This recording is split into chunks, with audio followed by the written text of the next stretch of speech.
hal-hal yang keseharian itu lebih prinsip ketimbang ide kita tentang hal-hal besar. Saya beri contoh, Allah itu Tuhan yang maha kuasa, yang menguasai alam raya ini. Kadang-kadang menjelaskan dirinya itu hanya alladzi at'amahu min ju'.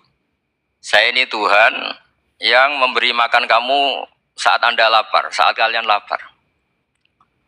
Jadi untuk beriman kepada Tuhan yang Maha Esa, kepada Allah, kamu yakin yang memberi makan kamu itu Tuhan. Apapun kecewanya Anda terhadap tetangga, terhadap negara, terhadap mertua, terhadap istri, itu kecewa Anda tidak akan mati. Tapi kalau tidak makan itu mati. Jika Allah mensifati dirinya kadang pakai keseharian. Alladzi at'amahu min ju'. Tuhan itu siapa? Yang memberi makan kamu ketika lapar. Tapi kamu untuk syukur itu nunggu punya istri cantik, neriman, gampang diatur, membolehkan poligami. Terus 4 istri itu neriman semua, loyal semua. Itu sombong betul. Mau syukur saja kok repotnya seperti itu. Jadi mau syukur ya ada makanan dimakan. Gitu. Kalau ngantuk ya tidur. Ayatnya wa min ayatihi manamukum billaili wan nahar. Maksud ayat Allah itu tidur. Nah, keangkuhan-keangkuhan ini yang menjadikan kita itu jadi repot hidup. Wong untuk syukur kok nunggu tadi.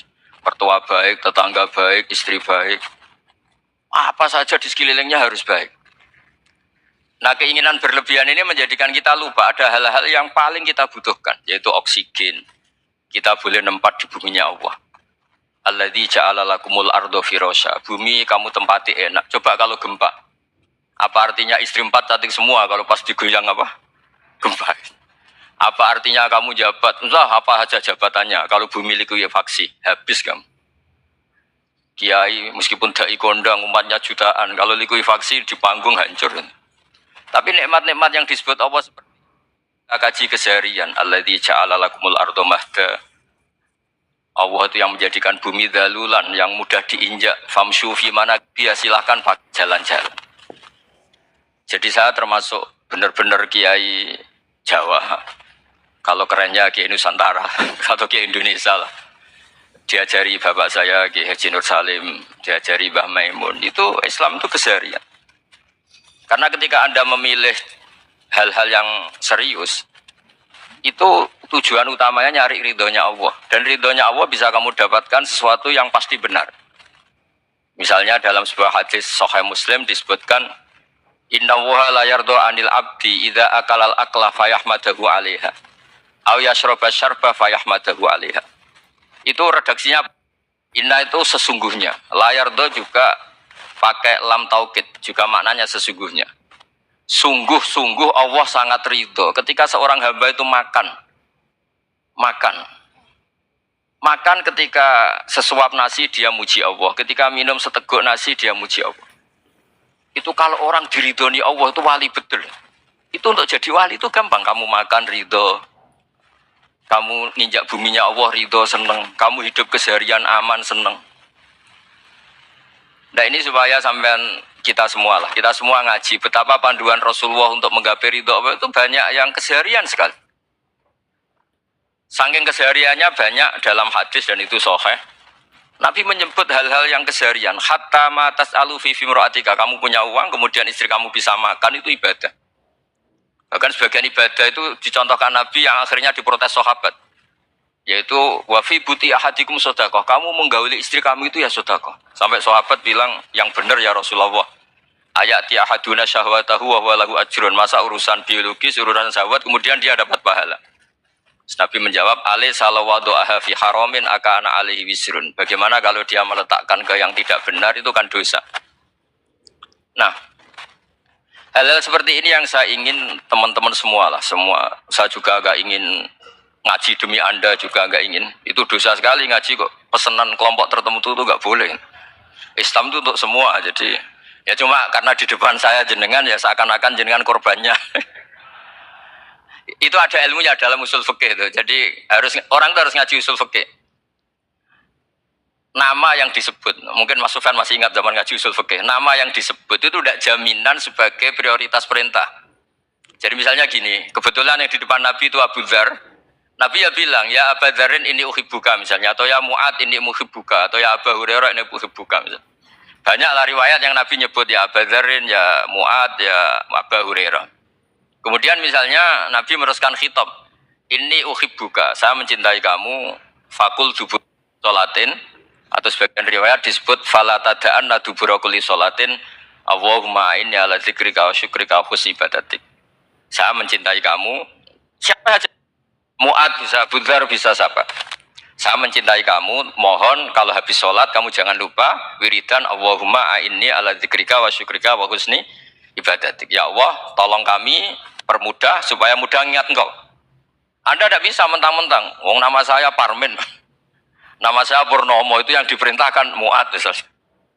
Jadi yang disebut satu, tapi khitab itu untuk siapa saja. Saya teruskan ya. Jadi saya mohon semua kita melakukan kebaikan itu, kalau dalam kaidah fikih disebut al yakin la yuzalu bisyak. Banyak kebaikan yang kebenarannya itu 100%. Tidak punya efek samping ke pihak lain, ke kelompok lain, ke komunitas lain. Itu tadi misalnya Anda makan, dan itu murah sekali, hanya butuh satu piring. Setiap punyaan kamu muji Allah, setiap minum kamu muji Allah. Itu redaksinya Rasulullah SAW disebut, Allah sangat ridho ketika seorang hamba makan, kemudian dia memuji Allah. Atau minum, kemudian dia memuji Allah. Logikanya gampang, negara seperti ini yang kamu harapkan bentuknya kayak apa, mertua, ipar, komunitas, tetangga, itu nyata terjadi itu kan belum pasti. Sementara yang mesti terjadi adalah kamu butuh makan, kalau tidak mati. Butuh minum, kalau tidak mati. Butuh bumi yang nyaman ditempati, kalau tidak kita juga mati. Sebab itu Allah kalau menyebut nikmatnya itu hal-hal yang keseharian. Alladzi at'amahum min ju'. Allah itu siapa? Allah itu yang menciptakan kamu bisa makan. Tidak berlebihan, Allah itu yang menciptakan kondisi sosial itu ideal. Zaman Nabi itu ya ada orang munafik. Orang-orang pilihan Allah itu juga diuji orang sekelilingnya yang macam-macam.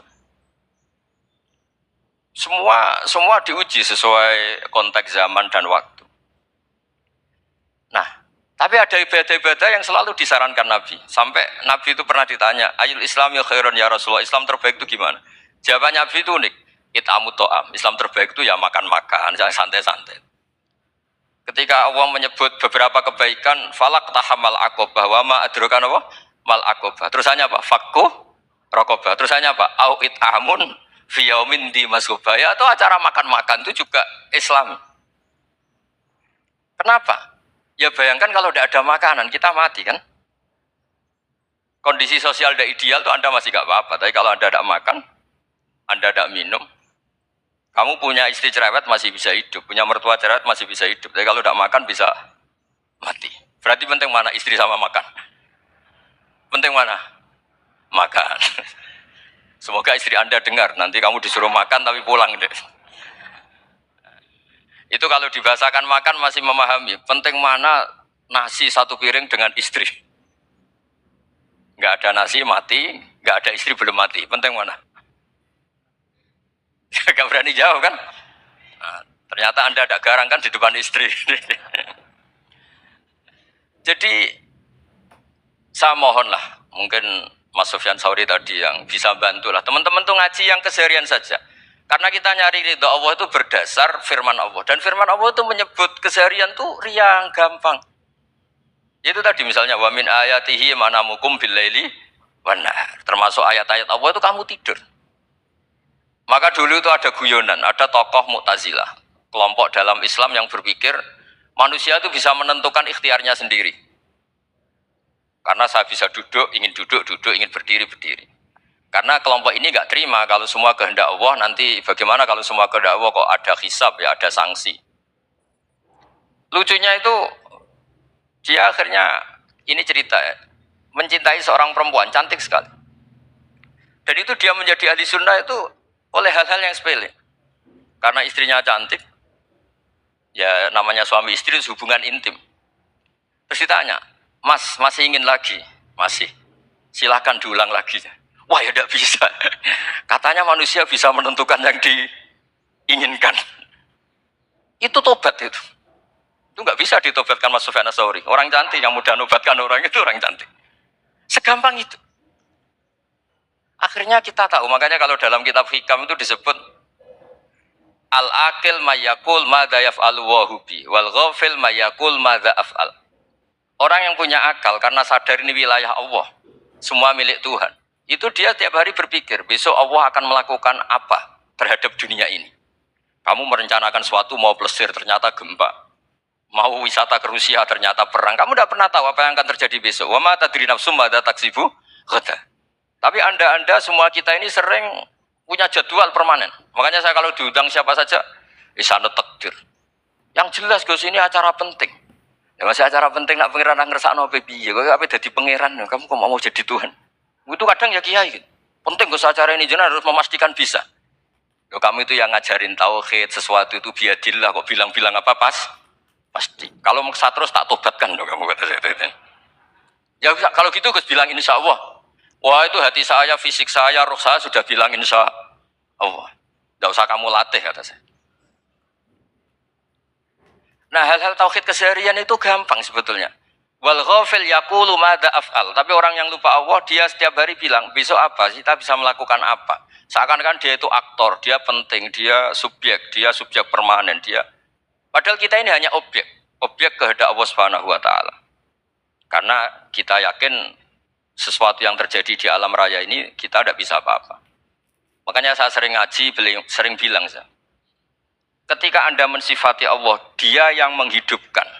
Sudah itu tanamkan, sehingga ketika kita mati, santai saja. Kenapa santai? Allah punya cara menghidupkan kita. Zaman kita hidup juga gak tahu caranya ngelola jantung, ngelola paru-paru.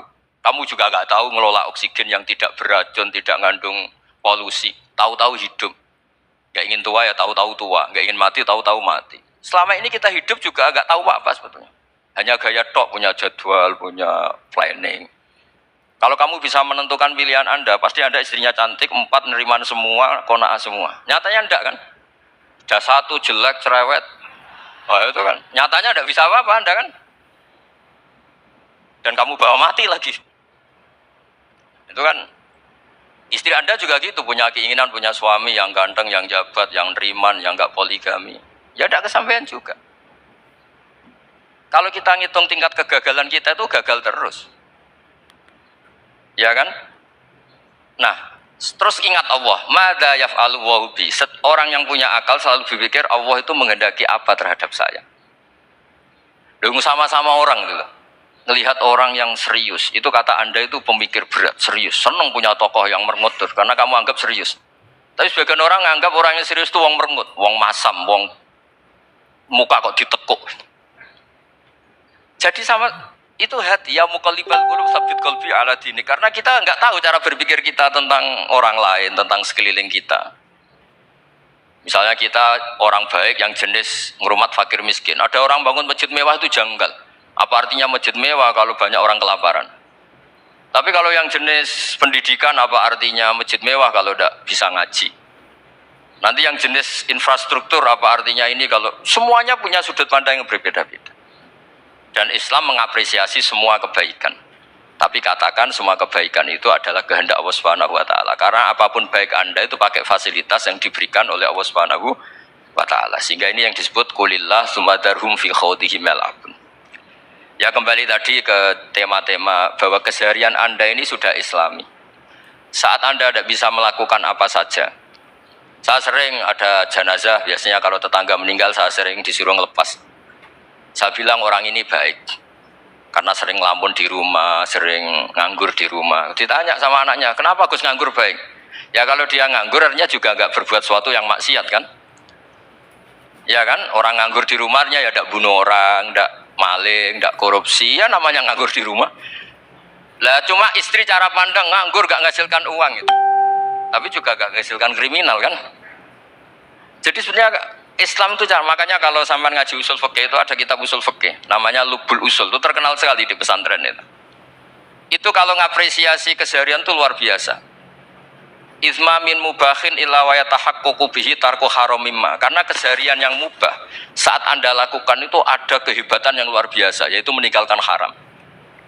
Makanya dulu banyak orang-orang alim ketemu temannya itu guyon sampai semalaman. Itu biasanya yang semangat Islam itu kiai kok ndak tahajud, kiai kok ndak witir.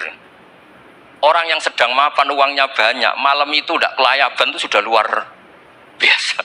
Melawan nafsu supaya tidak maksiat itu sudah luar biasa. Supaya lupa guyon sama temannya semalaman sampai subuh. Gojlok-gojlokan ngenang zaman miskin, zaman kuliah gak jelas, zaman apa. Melihatnya jangan tarkut tahajud. Seperti ini meninggalkan tahajud, tapi meninggalnya ini talkul muharramat. Jadi kayak apa hebatnya? Sehingga Imam Ghazali punya riwayat yang agak unik. Hatta takuna ibadatu akhiri hadil ummah iku an-naum. Sehingga suatu saat ibadah terbaik umat ini itu tidur. Itu kan riwayat kontroversi. Ketika Imam Ghazali ditanya, kenapa iya?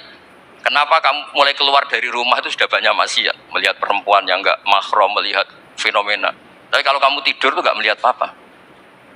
Tapi juga kamu jangan nganggap tidur itu ibadah betul. Saatnya melakukan fardu ain malah masih tidur. Tapi itu sudut pandang yang menjadikan kita Islam itu gampang. Jadi saat Anda tidak bisa aktivitas apa-apa, misalnya ada beberapa orang yang lumpuh. Lumpuh itu memang nggak bisa Jumatan, nggak bisa ibadah, tapi dia juga nggak bisa maksiat. Tidur itu memang Anda saat itu tidak bisa tahajud, tidak bisa witir, tapi saat itu ada zina, ada maling, tidak gosipkan orang, tidak bully orang, tidak menanamkan kebencian, tidak hasud. Sehingga tidur menurut Allah Ta'ala wa min ayatihi manamukum billaili apa? Wanahar. Karena di tidur itu selain ada unsur istirahat, jaga kestamina, juga ada unsur meninggalkan beberapa keburukan. Nah saya mohon ibadah yang keseharian ini kita jaga. Supaya kita semua baca ayat itu fasih. Fasih itu tertanam di hati. Allah itu siapa? Alladzi at'amahum min ju'i wa amanahum min khauf. Dan Allah kalau cerita di Quran itu anna subabnal ma'a subba summa syaqaqnal ardha wa syaqqa fa ambatna fiha habba wa inaba wa qadba wa zaituna wa nakhla wa hada'iqa hulba. Kamu tahu saya ini siapa, kata Allah? Saya ini adalah Tuhan yang menurunkan air, kemudian ada tanaman banyak, habba wa inaba wa qadba, ada zaitun, ada tin, kalau orang Jawa mungkin ada tela, ada padi, ada mangga, ada pisang. Sudah. Wa inaba wa zaituna wa nakhla wa hada'iqa hulba, ada perkebunan yang lebat. Tujuannya apa? Mata Allahkum, silahkan kamu pakai, kamu nikmati. Tapi karena kadang kita ini punya ide-ide besar. Tadi untuk syukur saja nunggu punya istri riman, rumah baik, tetangga baik, komunitas baik, semuanya baik baru syukur. Lama-lama nanti ada di surga, syukurnya nunggu surga paling kelas A. Itu sudah ada yang menghuni Rasulullah, kamu nggak boleh di situ. Masa untuk syukur saja repotnya, Masya Allah. Jadi mohonlah Quran yang kalau Anda hafalkan juz sama itu kan ada ayat-ayat yang kayak tadi. Ya, fal yang dzuril insanu ila ta'ami. Coba lihat apa yang kamu makan ya, dari mana? Dan untuk mempertahankan hidup kamu keseharian. Jadi jangan kira ibadah itu harus membentuk komunitas yang versi Anda. Ibadah itu harus hal yang mulu-mulu. Kesehariannya Anda alami. Loh, ini saya tidak bikin-bikin. Saya ngaji bukan karena berdasar pesanan. Itu ayat yang saya baca kan betul ada ayatnya kan, fal yang dzuril insanu ila ta'ami anna subabnal ma'a subba thumma syaqaqnal arda syaqqa fa ambasna fiha habba wa inaba wa qadba wa zaituna wa nakhla wa hada'iqa khulba. Terusannya apa? Mata'al lakum, silakan kamu nikmati. Mata itu silakan kamu nikmati. Ya kayak sampean dikasih hidangan ya makan. Ya sudah makan, habis makan ya minum, habis itu ngantuk ya tidur. Ya sudah normal-normal saja. Kayak apa indahnya Islam. Tapi Anda mencari Islam yang gimana lagi? Nah itu yang diajarkan guru-guru kita, diajarkan sanad kita sampai Wali Songo, sampai Rasulullah SAW. Bahwa pada akhirnya ada jihad, ada perang. Itu dulu memang perang, bukan membunuh, beda. Dulu kita dijajah Belanda ya perang, dan itu normal karena kita dijajah. Jadi ketika orang lain ingin baik sama kita, wa in ahadum minal musyrikin astajaruka ya fa'jiru hatta yasma'a kalam Allah. Kalau mereka ingin baik ya kita baik. Makanya ada istilah musta'man, mu'ahad. Kalau mereka ingin damai, berdampingan dengan kemajmukan ya itu yang lebih baik. Karena memang Islam menghormati proses perdamaian. Wa in janahu nawa lisalmi ya fajnah lah. Kalau ingin damai ya kita harus damai. Jadi andai kan dulu Belanda datang ke Indonesia kok minta besanan itu. Ya mungkin kita juga seneng karena memperbaiki hidung kan kalau kita besanan gitu. Nah tapi wong jajah dulu itu kan masalah kan? Apa? Masalah kan? Jadi saya mohon jadi apa ya? Makanya saya tadi minta sama Bapak Kadensus kemarin juga pernah main ke saya. Jangan sering ketemu. Saya ini sudah uzlah, saya ini sudah mau daftar jadi resi. Saya itu kemarin di muktamar juga agak datang, acara di Jogja juga sudah. Karena memang keluarga saya dulu itu bahasa ya, bapaknya bapak saya itu nggak keluar rumah itu puluhan tahun. Memang punya adat uzlah. Ya makanya ngaji saya ngaji aja yang gampang-gampang aja, yang nggak orderan, yang nggak pesenan ngaji aja. Yang gampang. Saya ikhlas, yakin betul saya ikhlas. Ikhlas itu menurut saya itu roh. Orang nggak ikhlas menurut saya itu orang aneh. Ikhlas itu gampang, sudah saya bilang. Kalau kamu yakin ilmu itu milik Allah, ngasihkan juga ikhlas itu milik Allah. Apa sih yang kamu punyai sehingga kamu tidak ikhlas? Uang milik Allah, energi kita milik Allah, bumi milik Allah. Kemudian kamu merasa memiliki. Merasa memiliki itu kalau dalam ilmu tasawuf sudah kesalahan kan. Bagaimana Anda punya? Coba tahu-tahu tanah itu kok milik Anda? Karena saya beli, saya beli dari orang, dari Zaid. Padahal yang asli punya itu Allah. Apa benar kamu pernah beli sama Allah? Zaid ini pemilik nisbi, pemilik yang enggak sebenarnya kan? Ya enggak? Yang benar-benar pemilik itu Allah. Kok kamu ngerasa itu bumi kamu itu atas nama apa coba? Milik kan harus beli atau dikasih. Tidak semua kan?